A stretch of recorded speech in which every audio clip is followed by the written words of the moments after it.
Hello, I'm Joe Lewis. Welcome to this series on controlling the set point. What I'm going to do is explain to you what I mean by that. Basically, controlling the set point, it's a strategy. It is the most important strategy in all fighting. I'm going to show you a little later in the seminar exactly how to do that.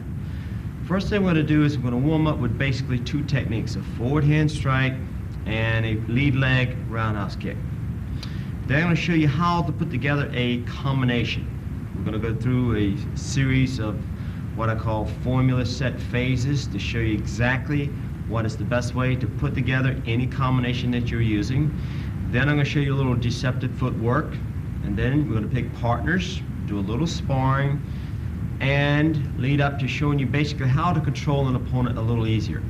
You might have a question out there, how do you control someone who's a little faster than you are? How do you control someone who's a little quicker than you off the fire line, or a good counter fighter, or maybe somebody likes to run a lot, or someone who's a good blitzer, or someone who's stronger than you are, or a little bigger than you are? I got a simple answer for that.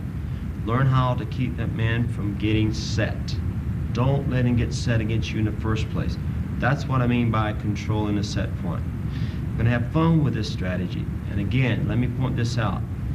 Whenever you're fighting somebody, this is particular for you instructors, the first rule of all fighting is neutralize your opponent's position before you attack.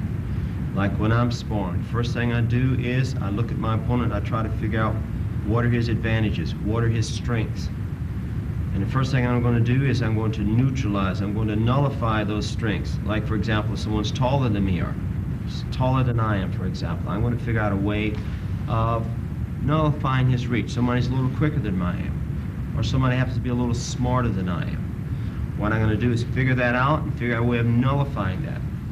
And the easiest way of doing that, again, is let me really explain this. Neutralize the man's position before you attack. That's the first rule of all fighting. And the easiest way of neutralizing a man's position is don't let him get set in the first place. Okay, now I'll let my two partners join me, two black belts, Mr. Rick Pacetta and Mr. Vic Cascagna. All right, can you two gentlemen square off? Now, first thing I want to do is square off facing this direction. And let's just do a little shallow fighting. This is a good way to warm your muscles up, stretch out a little bit before you get started.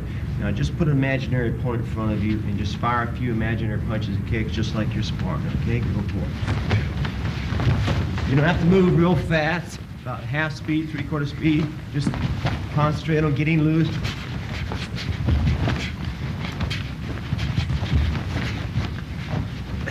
All right, that's good. All right, now watch. Square up against me, Rick. See this gap between the two of us? As I mentioned very often, hardest thing in the fight game to do is close that gap without missing or without getting hit. Now we're going to work on two techniques today. A forward hand strike and a lead leg roundhouse kick. I think the two biggest weaknesses in the fight game are, number one, we often get hit more than we should. So, the main reason for that is when we attack somebody, we always give them a target first. Now, in my counter-fighting series, I show you how to keep somebody from hitting you. Now, second biggest weakness is we have weak lead-off techniques. So let's concentrate today on two of the best lead-off techniques. The front hand as opposed to the rear hand over here is closer to my opponent. Therefore, it's easier to hit your opponent with the front hand than the rear hand. And your lead leg is closer to your target than the rear leg. Therefore, it's easier to hit somebody with the lead leg than it is the rear leg. Now, this first drill is what I call an in and out drill. What it's designed to do is to activate your footwork a little bit. Let's get that footwork going. Now, when I say move, this is what I want you to do. I want to see how fast you can step in, unload a forward hand strike, then explode back, reposition. I want you to imagine at all times today, there's a real good counter fighter standing right in front of you. And as soon as you squeeze that trigger to unload that technique, he's going to be sitting there trying to figure out a way of making you miss. And at the same time, I want you to think about when you move, there's a little hot plate right down here on the floor. And as soon as you step in, touch that hot plate to release your punch or your kick, don't spend any time here. I want you to explode right back out. Because if you've got a good counter fighter up here in front of you, The instant you squeeze that trigger, if you come in fast and go back slow, he's going to hit you on the way out. If you come in fast, go back fast, but you pause on the inside, he's going to tag you on the inside. So I want to see how fast you can explode in, explode back, without pausing on the inside. Now my two partners, can you square off against over here, facing this direction, please? All right, let's work on a simple forward hand strike. Now when I say move, let's see how fast you can step in, explode that forward hand strike, back, reposition. Ready? A little pause on the inside there. Don't plant the foot there. Just touch it, back, reposition. Touch it, back, reposition. Keep this in mind. When you spar, not interested in how much distance you can cover. I'm interested in how fast you can cover whatever distance you are covering. So let's start off about 6 to 8 inches first. Once you get in and out with 8 inches first, then you might try it at a foot distance. Then go to 18 inches. I rarely have seen anyone who's mastered like 2 feet, who can explode in and back from 2 feet away. And I've never seen anybody go beyond that. So let's master these closer ranges first before we start tampering with something out here. All right, position again. So think about abbreviating how much distance you're covering now. Let's see how fast you can get in and out rather than how much distance you can cover. Keep this in mind also. If you got a good counter fighter standing in front of you, and you take time out to lunge in with that punch or to lunge in with that kick, what's going to happen, it's easier for a counter fighter to answer your attack when you lunge. Also, when you lunge, you're off balance. And also, when you lunge, it's harder to recover, plus you can't follow through when you're off balance. All right, so let's try to keep your balance, try not to lunge in. Let's try it again. Explode in and out. Ready? Looking good. See, they're putting the emphasis of their focus on what we call in and out. Excellent, excellent footwork drills. Now, this time, think about this. When you're firing these punches, your hands have two purposes in the fight game. Number one, you use your hands to shield your body. So you don't want your hands out here waving around too far away from your body. So when I fight, I like to keep my hands up near my head. Usually I like to be able to touch my temple with my fingertips. I like my elbows in front of my rib cage, however I have for my hands. I like to give my opponent as little a target as possible. This is what we call a center line. Face, solar plexus, and groin. Notice it's in the center of the body. Give your opponent as little center line as possible at all times. Now, when I fire a punch, my hands have two purposes. Number one, I shield my body with them. I guard my body. Number two, I use my hands for striking, grabbing, and bumping. So when I fire a punch, I let that punch come off my chin. My opponent's not going to hit my chest, so I don't want the hand in front of my chest. I want the hand up there guarding my face. So when I squeeze that trigger, hand goes straight in. Notice at this point here, my face is directly behind my fist. See my built-in defense here. When I pull the fist back on the recovery, don't pull it back to the chest. Your opponent's not trying to hit you in the chest. Don't pull it back to the waistline. Man's not trying to hit you in the waistline. Don't pull it back to the shoulder. He's not aiming at your shoulder. He's going to fire the hook and heel kick or that right punch straight at your jaw. So the punch comes off the jaw, back to the jaw. Same thing on the right, reverse punch. Comes off the chin here.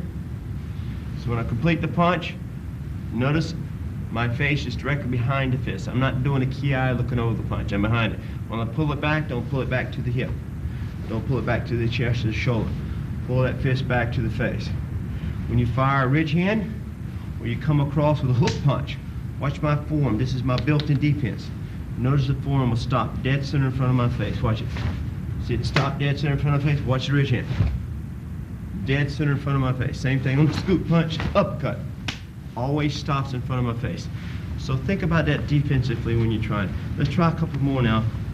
At this time, put the emphasis of your focus still on exploding in and out. Just be a little more aware of the defense. All right, let's try it again. Ready?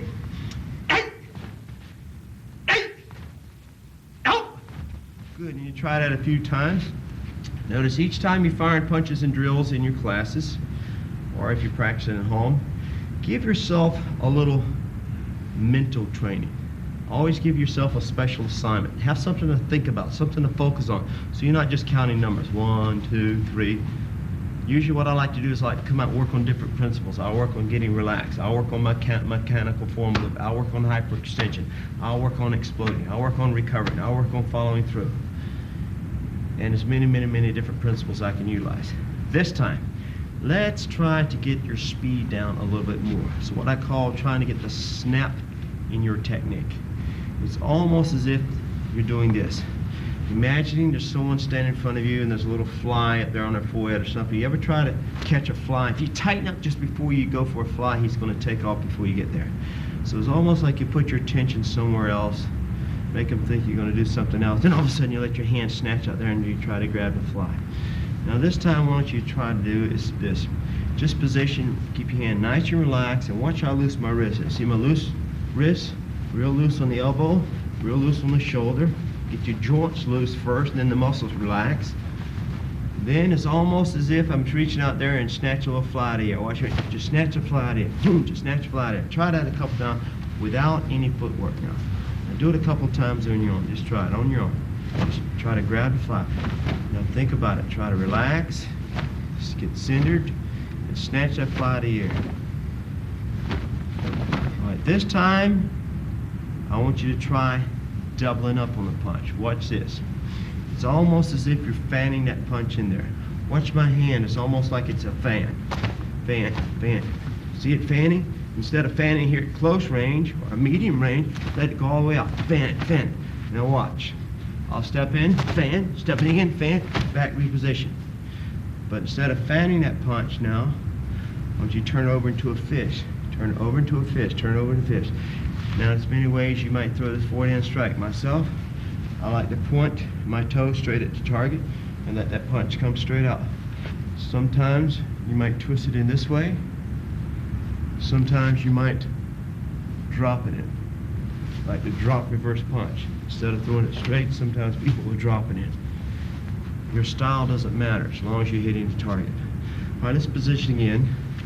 This time, I want you to double up. Again, putting the emphasis of your focus now on exploding. Make sure you don't pause on the inside. So you step in, fire, fire, back, reposition. Let's try it. Ready? Notice what happens when we go into combinations. There's always a tendency to pause on the inside. See, all the good counter fighter's going to do is sit in his little foxhole, and he's got one thing on his mind. He's going to make you miss. So he doesn't care how fast you are, how strong you are, how long you reach it. He's just going to make you miss and win. As soon as you get inside, he's got an answer waiting for you.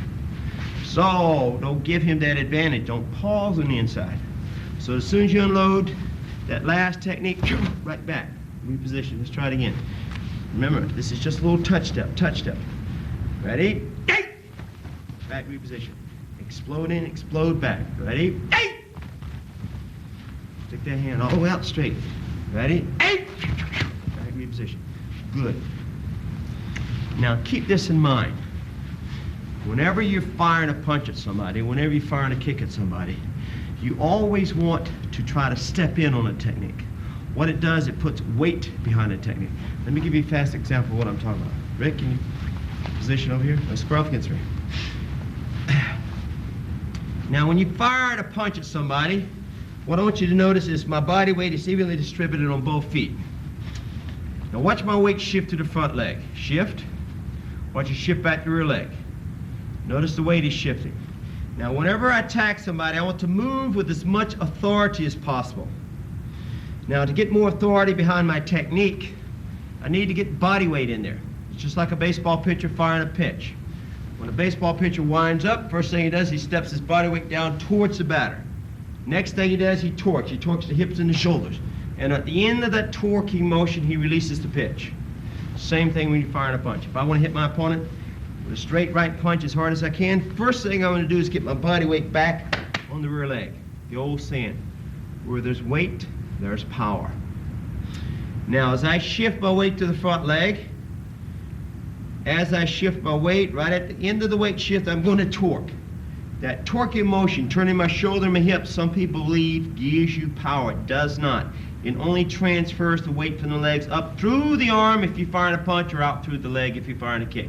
Right at the end of that weight shift, as I'm torquing, I slide the foot up as I release the punch.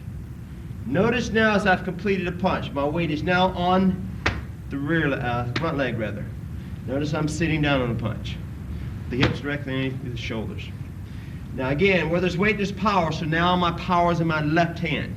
See, the rear heel is up. Watch me sit back down on the rear heel. Boom.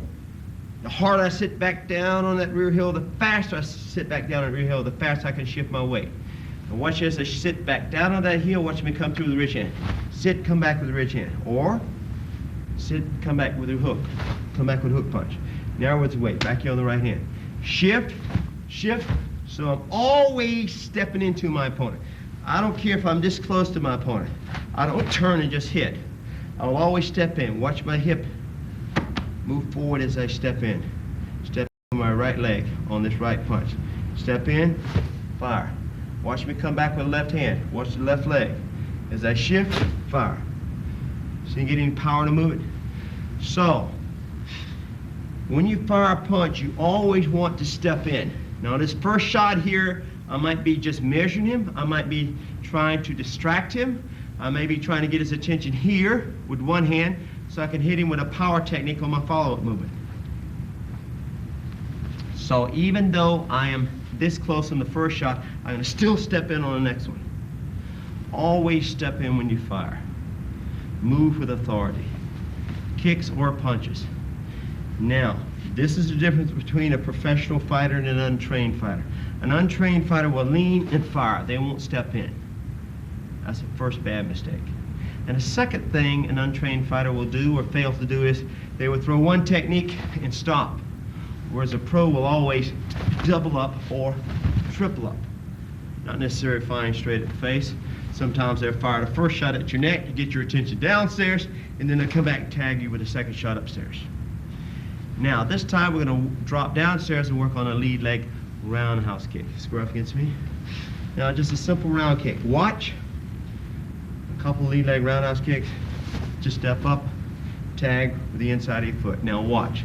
What I want you to try to do is, I normally like to point my knee and my hip straight towards my opponent on this particular kick.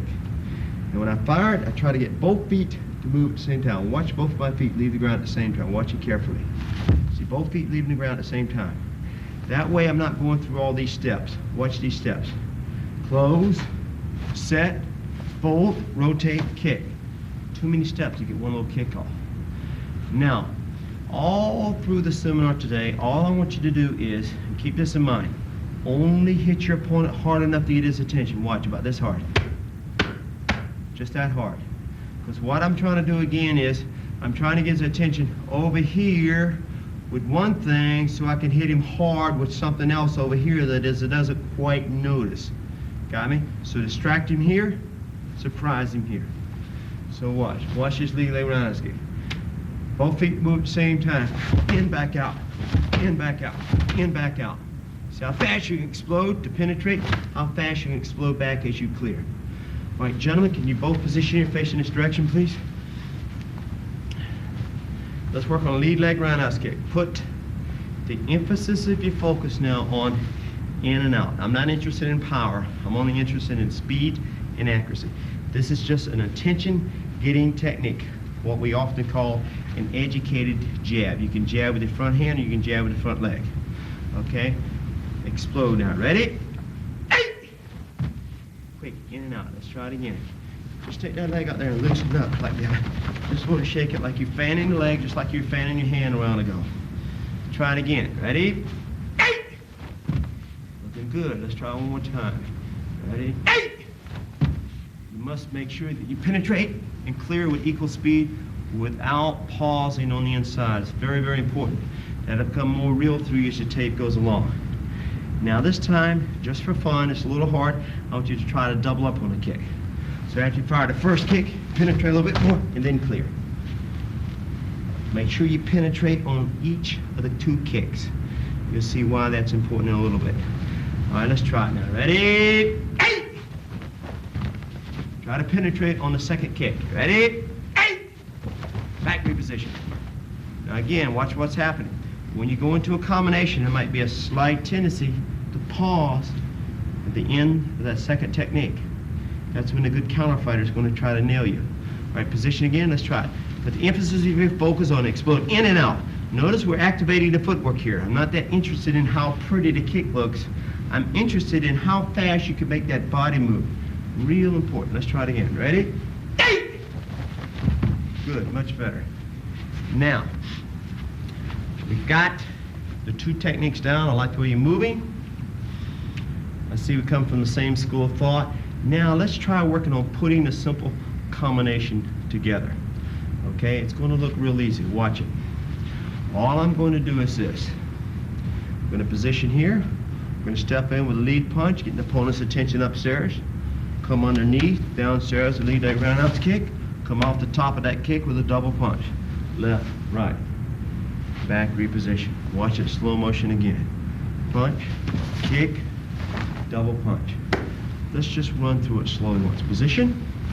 All right, do it with me now. Step in, punch. Get the opponent's attention upstairs. Come underneath. Hit him downstairs with a kick. Come off the top of that kick with a double punch. 1, 2. Back, reposition. Now keep this in mind. When you fire those punches, do not leave that punch out there unless somebody's taking your picture. When the hand leaves the body, get it right back where it belongs. You block downstairs again, get those hands right back up here where they belong. You block upstairs, get those hands right down here where they belong. So you fire those hands out, get them right back here. Let's try it again. Run through at half speed. Ready? Half speed. Move! All the way in. Back, reposition. Now this time, I want you to think about exploding. Let's see how fast you can explode in. On my command. Ready? Hey! Back, reposition. One more time. Hey! Back, reposition.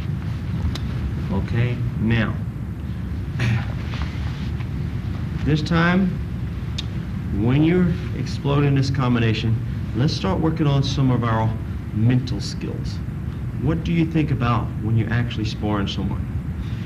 Basically, you always want to think about destroying his position, neutralizing his position. All right, watch this. Now, when you're trying to set up a combination, it is very important what your attitude is as you squeeze the trigger to attack your opponent. Now, watch this. Want to square up against me, Rick? As I mentioned a while ago, this is mainly for you instructors. Whenever you attack somebody, it's very important that you neutralize your opponent's position before you attack. Now, here's an idea of what you must look for when you're sparring. Basically, a man's position represents 5 components. Component number 1, notice, get position against me.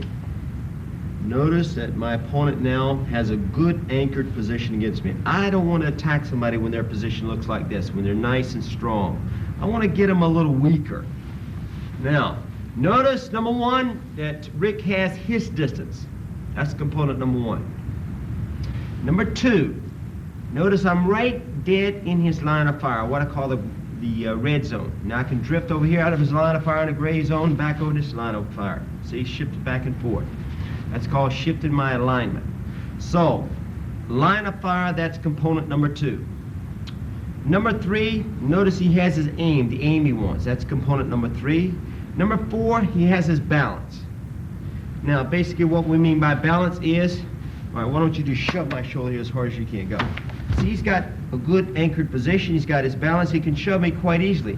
Now, this is what I want you to do. Just keep the exact same position, but just put your weight back on your heels. Just put your weight, don't straighten your legs out, just put your weight back on your heels. Now hold your weight on your heels and try to shove me now. Notice when the man's weight is on his heels, his position is a little neutralized. It sort of nullifies his strengths a little bit. Sometimes you can't back a big man up, but you can straighten his knees out and put his weight back on his heels. Makes him hesitate for a split second. Split second he hesitates, zapping. And component number 5 is what we call his state of mind. You always want to keep your opponent a little confused, a little frustrated, a little aggravated. So you keep him off balance both mentally and physically. Here's a simple example of what I mean by neutralizing a man's position as you attack. Now all I want you to do, Rick, is this. I'm going to step in there and just fire a punch at you. I just want you to hold your ground and just block it as fast as you can. Watch this. Here's a simple example. All right, got to be fast. All right? Good. Try it again real fast. Good. Try it again. Does everybody see what I'm doing now? They come up to get the slight advantage. Now watch this. Reposition. First 2 times I'm setting him up, making him think I'm coming downstairs. Making him think I'm coming downstairs. Then, on the last punch, I fake downstairs. Notice as I'm making this initial step, let me do it again. As I'm making this initial step, this little draw step, I'm drawing his attention to the fact that here comes a punch. In his mind, he's seeing this punch being completed downstairs. But in actuality, I'd already started to traverse the punch upstairs. Now, at a split second, he's seeing the punch being completed downstairs. I've gained about a half a beat of time. This is what I mean by gaining distance, as you saw me gain with the footwork, and gaining time, as you saw me gain with the fake. This is what we call an educated technique. An educated technique is different from a regular technique in the fact that a regular technique, you're just stepping in there hoping to hit the target, whereas an educated technique is one which gains time and distance while at the same time it neutralizes your opponent's position. Now that's a simple example of what I mean by neutralizing someone's position. Often you might think of it in this term, square off against me. Now pay attention to our position here. Now watch me drift out of his line of fire. You just hold your position. I'm going to drift out of his line of fire. Now he's going to readjust. I drift out of his line of fire again. Watch it slowly. I drift out of his line of fire. He readjusts. Now watch me shift direction. I'm going to go back the opposite direction. Now I shift out of his line of fire again. He shifts back. Now watch it this time. I start to shift out of his line of fire. Try to stay with me. Notice the moment I squeeze the trigger to fire. Now position. Let me play it back for you. I stepped out of his line of fire, he readjusted. I stepped out of his line of fire, he readjusts again.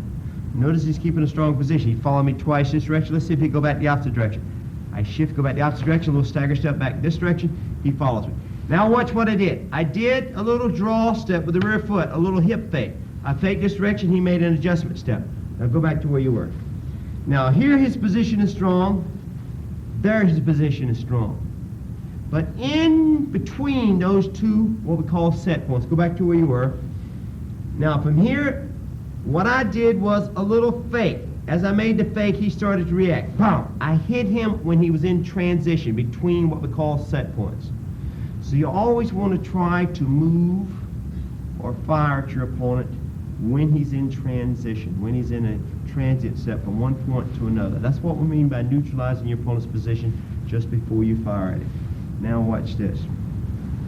Can you two gentlemen square off over here facing in this direction, please? Let's work on a combination. Now as you work on this combination, I want you to think about neutralizing your opponent's position on the way in. Now, often when I spar, I think about trying to make the man blink. If I can make him blink, take his aim away from him, I can make him blink twice. The instant I make him blink, I have the advantage. So whenever you attack somebody, remember the combination we just worked on. Punch, kick, double punch. This time when you go in, I want you to go all the way in as fast as you can and hold it once you get inside. All right, ready? All right, out! I hold it. Now this time, notice you've just penetrated. You fired your last technique. If you pause at this moment, a good counterpuncher is going to tag you. So now as you kept your opponent busy coming forward, we must also keep him busy going back. Now what we're going to do now is we're going to take a half step back, set, fire, lead, hand punch. Let's do it with me. Take a half step back, set, fire, lead, hand punch. Half step back, set, fire, lead, hand punch. Take a half step back, fire, fire. You can fire the punch or you can fire the kick. Let's try this time with a kick, counter kick. Go ahead, kick. All right, so what's the combination? It's this simple. Punch, kick, double punch, fire, fire on the way back out. Let's try it in slow motion all the way up. Ready? All right, penetrate. Get ready to clear. Half step back, fire. Half step back, fire. Half step back, kick. Now let's try the whole combination, all the way in, all the way out without pausing. Okay, Vic, you want to move back just a shade? Looking good. All right, let's try it. Ready? Out! All the way in, all the way back out. Now make sure when you're clearing that when you take the half step back, that you set before you fire. You don't want your body weight going one direction, your technique going the opposite direction. Might look good in a tournament. Wouldn't want you to back me up in the street fight, okay? Let's try it again. This time, let's see how fast you can explode in and explode back. Put the emphasis of your focus on exploding. All right, all the way in, all the way out. Ready? Hey! Let's try it again. Position, ready, slow back, looking good. Now, the motion going towards your opponent. When you're going in against your opponent, crossing that fire line is called penetration. The motion coming away from your opponent is called clearing. Get those terms down. Now, when you move against your opponent, you always want to keep him busy at all times. It's called sticking to business. Very important four-letter word there, B-U-S-Y. Now, when you go towards your opponent, the footwork you use going in against your opponent is called penetration footwork. The footwork you're going to use going away from your opponent is called clearing footwork. The technique you put on top of that footwork is called, going towards your opponent, penetration technique. Those are my penetrating techniques. And the techniques I use as I clear. Forward hand strike, big leg kick. Those are called my clearing techniques. Whenever you put together a combination, make sure your combination has those four parts. Now let's work a little bit on what I call deceptive clearing. All right, watch this. Mr. Deceptive. Position. Now, often when you attack somebody, if you fire a straight technique, often it's easy for them to make you miss. So sometimes you have to use a little deceptiveness. Here's an example of some deceptiveness. Now watch, what I'm going to do is try to reach up there and touch your forehead with my hand. As soon as you see it coming, you just block it with your rear hand, block your hand, and come back and touch my forehead with your head. Good, okay? Or rather touch my forehead with your hand. All right, got me? Now try it real fast. Instantly you come, just pick it off and try to make me miss and answer it. All right, let's see what happens. Good. Somebody see what he's doing? He's making me miss. He's coming back, answering my attack. Let's try it again. Making me miss, coming back, answering attack. Let's try it again now. Does everybody see what I'm doing? Now watch. Try to set him up. Bait him, set him, firing a little artificial technique out there, trying to get his attention, Fire another one out there, trying to get his attention. Now, as soon as he sees me making an initial move, he says, mentally at least, here comes the technique. But what I used was, watch the forward, a little scramble step. Fake, fake, fake. Watch it again. Fake, fake, fake. Just sort of break his attention a little bit, break his balance mentally and physically, draw him off guard, and then from here, follow through with a technique. Now that's a form of what we call deceptive penetration. I covered this quite a bit in my deceptive penetration seminar tape. Now watch, let's use a form of deceptiveness in reverse gear as we're clearing.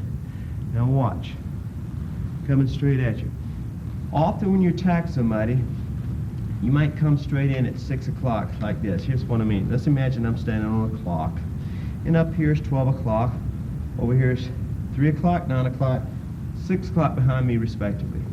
Got it? Now watch. Watch the same drill I was using a second ago. Same combination. Penetrating, punch, kick, double punch. Coming straight up at 12 o'clock. Now get ready to clear. If you always go straight back like at 6 o'clock, the pattern becomes very predictable. It's easy for a counterfighter to figure out. So what you want to do is mix it up a little bit. Now let me use Rick as an example to show you what I mean by mix it up. Let me turn my back here for a second. Square up against me. Now it's easier to see me from this direction. Watch me change my angles, my lines. Rick now is standing up at 12 o'clock, back here 6 o'clock, over here 3 o'clock, 9 o'clock. Attack first.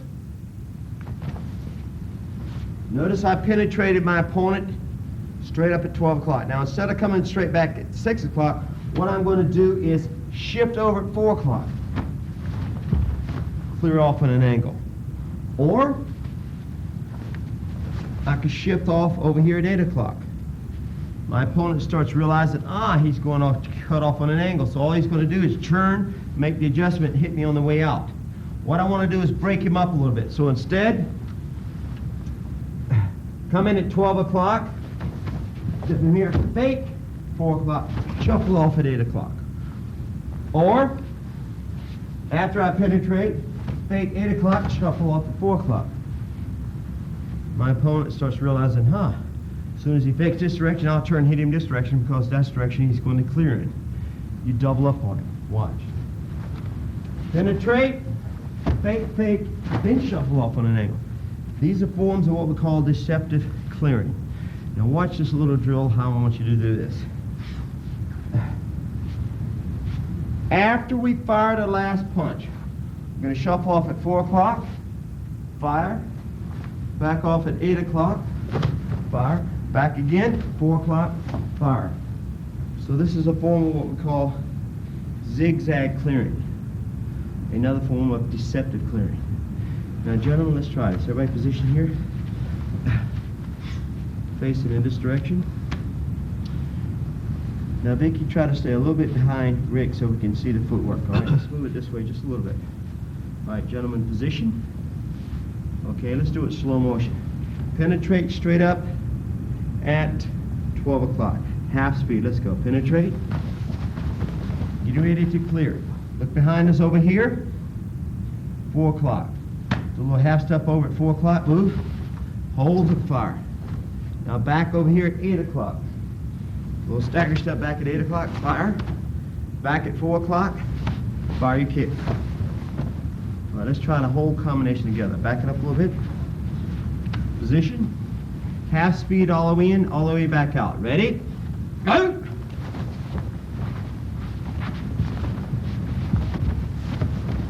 Let's try it again. Explode. Explode this time. Explode forward, explode back out.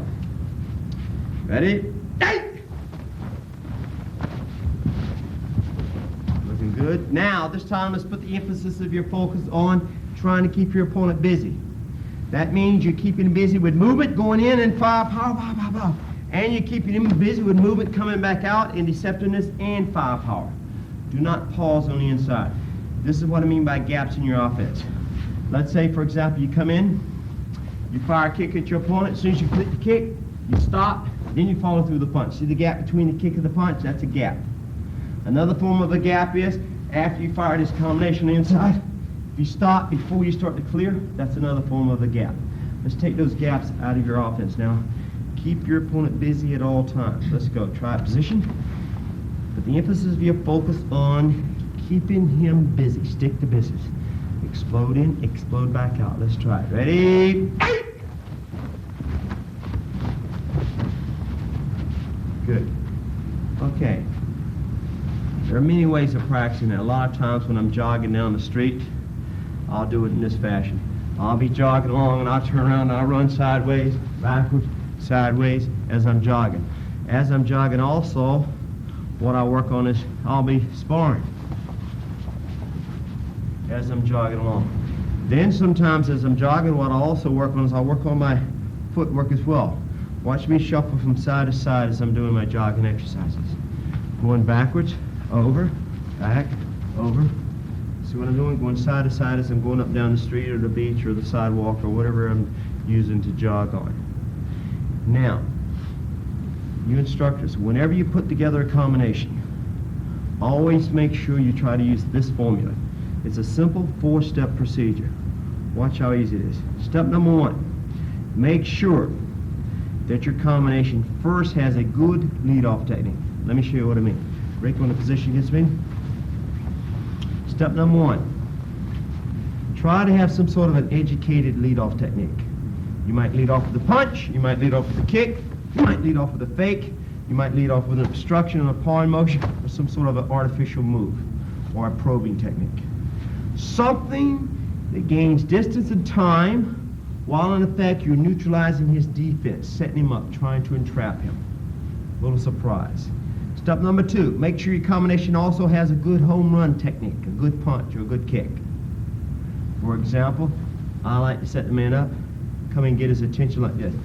Probe, fake upstairs, come underneath with a good side kick. Notice that my lead-off technique is shoulder fake, getting his attention upstairs. I've already set him up. While he's thinking upstairs, I'm thinking a side kick underneath. So I got a good lead-off technique, which is number 1. Step number 2, I got a good power technique, which is the kick. Make sure you got a good power technique. That means the technique's got a lot of authority behind it, a good weight advantage. Step number 3, look at your combination.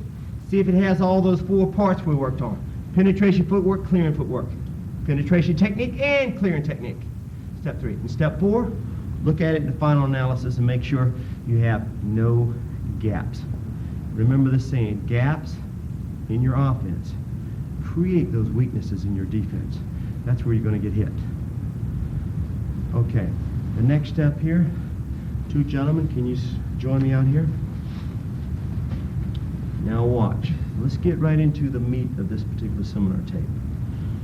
What we're going to now work on is, I want you to spar your partner and try to get a feel of what kind of control you have over him.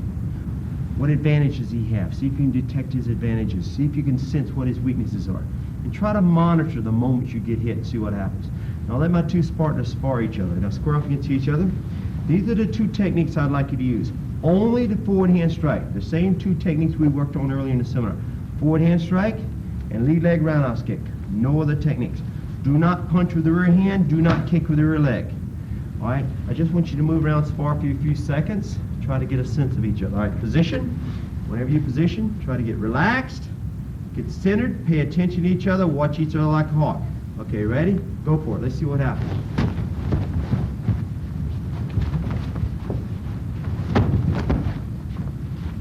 Snap those techniques in. Think about doubling up a little bit. Moving.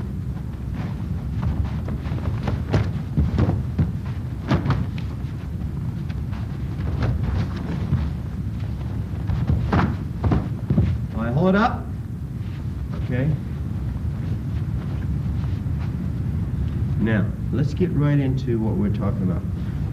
Now, this tape is on controlling the set point. What that means very simply is don't let your opponent get set in the first place. Easiest, simplest strategy in the whole fight game. It's the one strategy all other strategies are based on. Now, when you've been sparring normally, try to figure out the moments you got hit. See if there's any tactics you were using against each other. Like I noticed sometimes there you two were using some deceptive clearing. Trying to get his attention downstairs with a kick to tag him upstairs. Good tactics there, I like that. Shows your thinking. Now, let's get into what I want to get into, which is breaking this principle, controlling set point down into stages. I'm going to answer 3 questions. What is control and set point? Why is it important? Number 3, how to do it. Watch these simple drills. Okay? You want to square up against me, Rick? Now, this is what I mean by getting set. Let's make sure we all agree with the same definition. Now, if Rick and I are this far away, we're not set because we're too far away to hit each other. If we're in real close with each other, we're not set here because we're too close to get off a good technique. So being set to me means 2 things. See if you agree with this definition. Number 1, it means being at the right distance, which means being on an imaginary mark, which is what I call the firing line or the critical distance line. Now, that means the point at which I feel I can effectively hit him or effectively keep him from hitting me. So I understand what I mean by the firing line. Number 2, being set means to be ready. Now notice like this with my hands down somewhat in my pockets, I'm not ready. Now I'm more in a ready position. That means I'm ready to fire, I'm ready to receive his fire, or I'm ready to answer his fire. So being set means to be on your mark and to be ready. And it's that simple. So, this is what I mean specifically by controlling the set point. Now, let's take a good look at my opponent's spot where his feet are planted. Now, let's look at his front leg. This is what we mean by his set point. Now, watch my hand. I'm going to draw an imaginary circle right around his foot here. Not a big circle, a small circle right around his foot. Anywhere within that little circle he points that foot. The spot at which he plants that foot is what we call the set point. In other words, the point at which he is set. Very simply, set point. Now keep your foot here, Rick, and just move your rear foot. Do a little slide step on. Notice he's not changing his set point. All he's doing is changing his alignment. The set point remains the same. He changes the set point only when the front foot moves. Now you have an idea what I mean by set point. Now we're going to learn how to control that. So now, second question, why? Why would you want to control somebody's set point? Very simple. 9 out of 10 times, the man who fires first has an advantage. You don't want your opponent to have an advantage. From where does all of his punches and kicks come? It comes from a position. Don't let him get positioned in the first place. He won't have the advantage. So watch. Often we get ready to spar against somebody. We'll look across the ring. We'll look to see how big is he. Looks kind of big. Well, how fast is he? Well, I heard he's lightning fast. Well, how good is he? I already beat a couple of top names. Well, how strong is he? Your buddy steps up and tells you, oh yeah, he bench presses 500 pounds. Thank you very much. I really need to know that. Folks, those things have nothing to do with fighting. There's only one thing about a man that scares me. There's only one thing about an opponent that makes him dangerous. All right, back up just a little bit, Rick.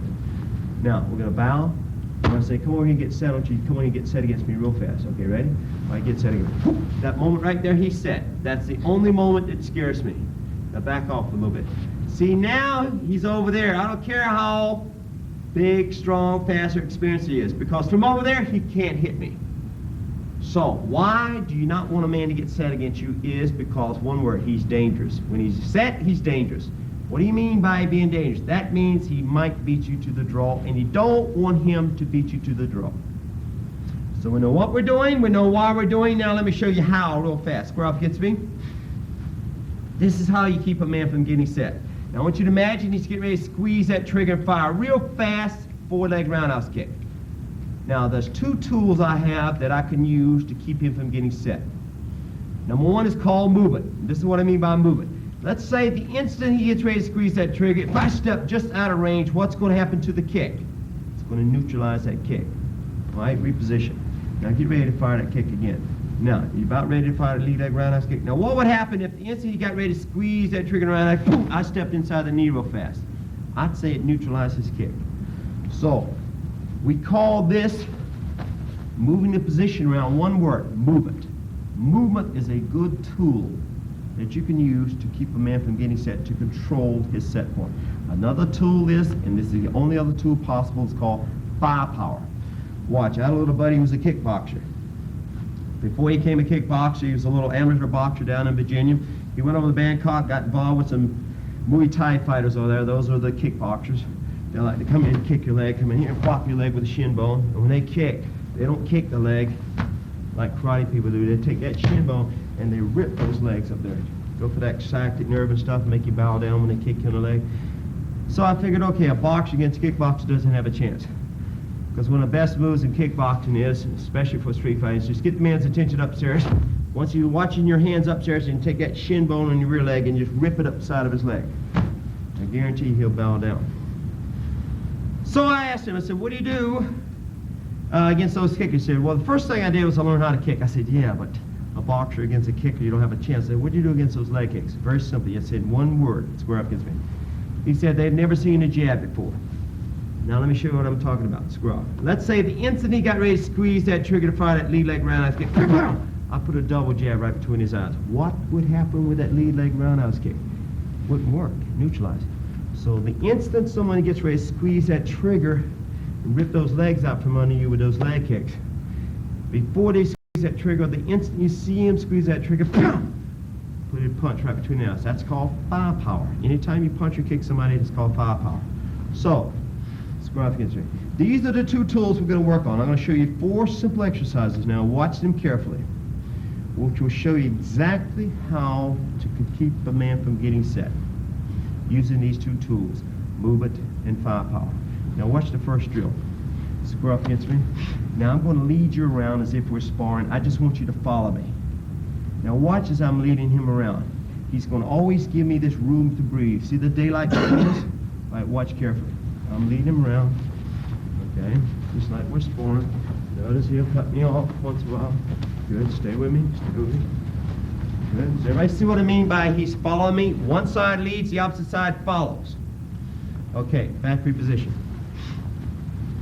Now let's see how fast you can detect my set point. I'm going to lead you around about every 3-4 seconds. I'm just going to arbitrarily hit the set point. Now I'm going to punctuate and accent the set point to help you, to make it easier for you to detect it. Okay? Now Vic, can you join us for a second? Right here off camera just a little bit. Now, hold it right there. The instant I set, I want to see how fast you can detect it. I want you to say set like that real fast, like a little short key out. And you do the same thing there watching the tape. See how quickly you can detect my set point. You can't control something unless you first learn how to detect it. All right, let's do the exact same drill again. I'm leading you around. You just follow me. The instant I hit the set point, let me hear you say set. Okay. Set! Good. Let's try it again. Set! Good. Try it again. Don't let me fake you out now. Set! Whoa! Do I look set? Now put my hands down by my side. Make sure I'm always on the mark and I'm always ready. Okay, the timing is pretty good. Now, you may want to work on some little footwork drills to sort of get the idea of how to move around as Mr. Passetta and I are doing. Watch, here are a couple of drills you can work on at home in your own spare time. Watch these carefully.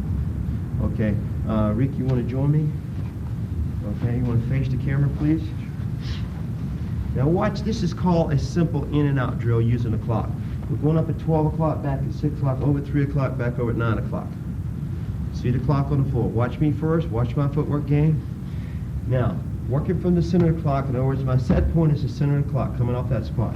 Now watch me first. I'm going to shuffle forward and back. Watch me, 1 foot at a time. 1, 2, back, 1, 2. And then I'm going to go back at 6 o'clock, 1, 2, back in. See, in and out and in. This simulates, if I'm going to attack somebody, I want to see how fast I can get into attack him, back, reposition before they counter me. If, on the other side, he's attacking me, I want to see how fast I can get back, make him miss, get right back in with my counter technique. See the importance of the footwork. Sometimes when I'm sparring somebody, if he's right on my line of attack, sometimes what I might want to do is, I'll do a little stagger step. Step just out of his line of attack, and just before he readjusts, I'll step in and tag him. Or I'll think, I'll jump this way, jump back, and then come in with my attack. So you see the purpose of this footwork drill. Now just try it with me once, Rick. I'll say 12 o'clock, you go 12 o'clock back. I'll say 6 o'clock, go 6 o'clock back. All right, with me. Ready? 12 o'clock. 6 o'clock. 12 o'clock. Let both feet move back. All right, now let's try 3 o'clock. 3 o'clock over, back. 9 o'clock over, back. All right, now let's try it. I'll say 6, 3, or rather 12, 3, 6, 9. Let's go around the clock. Watch me once. Watch me. 12, 3, 6, 9. 12, 3, 6, 9. This comes from my footwork seminar tape. Let's try it. Ready? 12, 3, 6, 9. 12, 3, 6, 9. And you can reverse it, or you can go 12, 6, 3, 9 to get the lateral footwork and the vertical footwork down. Or you can try going all the way around the clock. Watch this. You go 12 o'clock, 6 o'clock, 1 o'clock, 7 o'clock, 2 o'clock, 8 o'clock, 3 o'clock, 9 o'clock, 4 o'clock, 10 o'clock, 5 o'clock, 11 o'clock, 6 o'clock, 12 o'clock, 7 o'clock, 1 o'clock, 8 o'clock, 2 o'clock, 9 o'clock, 3 o'clock, 10 o'clock, 4 o'clock, 11 o'clock, 5 o'clock, 6 o'clock. Then reverse it, go all the way back around the clock. Any of these types of drills will help you develop your footwork. Another one I do is working across on the clock. Stand over there. Let's imagine we're on the clock. You're up at 12 o'clock, I'm down at 6 o'clock. Now watch me just go in a circle, just watch. I'm just going to circle around the clock, circle back around the clock. You can do this lateral footwork drill against imaginary clock, right, squirrel? Just try to stay with me. I'm going counterclockwise first. Stay with me. All right, reverse it. Stay on the clock. Reverse it. Now try to stay up with it. Good? Okay. All right, thank you. All right. See, there's many different types of footwork drills you can create to help put the life into your footwork. Now, square up against me over here. Let's see if we're sparring. Now, watch this drill. Drill number 1. I'm going to lead you around. About every 3 or 4 seconds, I'm just going to arbitrarily set. The instant I set, boom, I want you to tag me real fast with lead leg roundhouse kick. All right, Vic, you want to join us? The instant I set, I want to see how fast you say set like that real fast. I want to see if you can hit me with a kick before we say set. I want to see if you can say set before you hit me with a kick. Got me? All right, ready? Just make light contact against your partner, right above the waistline. Only hard enough to get their attention. Got me? Concentrating on speed today. All right, ready? Lead you around. Set. Good. Notice I'm arbitrarily hitting the set point, so it's easy for him to detect it. Good timing on that. Good timing on the kick. Let's try it again. Stay with me now. Stay with me. Set. All right, come on, stay with me so you can get that kick off. Now watch the distance. Watch the distance. Set. Good, good. Watch his timing improve. Now keep going. Set. Good, good.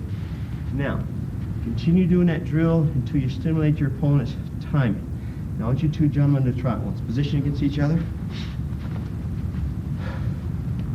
I want you to lead your partner around about every 3 or 4 seconds arbitrarily. Set. The instant you see him set, I want that kick back there on the stomach. See, if they set, and a split second later your kick gets there, what could they have been doing in the meantime? They could have been firing. Because sometimes you have these little fast Sugar Ray Leonard type fighters. And it's hard to tell when they're set. They hit that mark, they're gone. They hit that mark, they're gone. They hit that mark, they're firing. So the instant they hit that set point, you got to be able to neutralize it. Got me? Now let's try to time it out. You lead, you follow. Okay?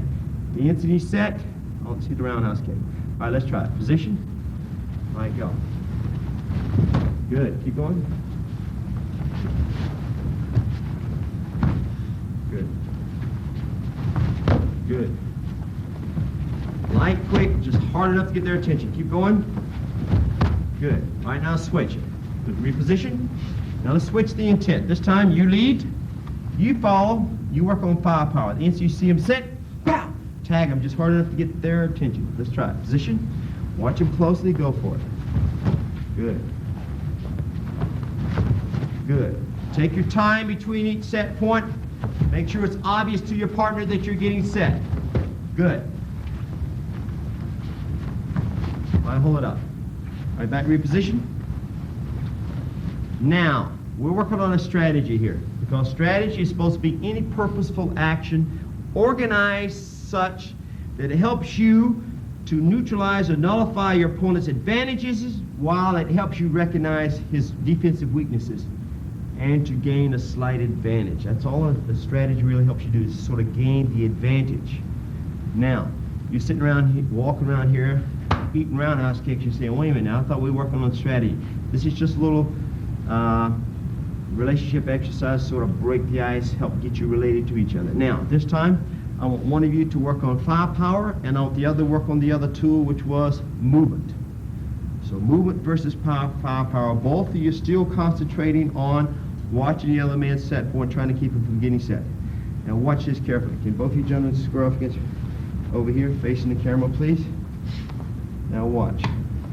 The instant you see your partner fire that roundhouse kick, I want you to step out of range to make a miss, just outside of foot, or step inside the knee to jam the kick to make the miss, or I want you to work a slide step. Watch this slide step. This is what I mean by a slide step. It's almost like I'm doing a little stagger step. Watch my footwork carefully. I'm doing a stagger step to the right.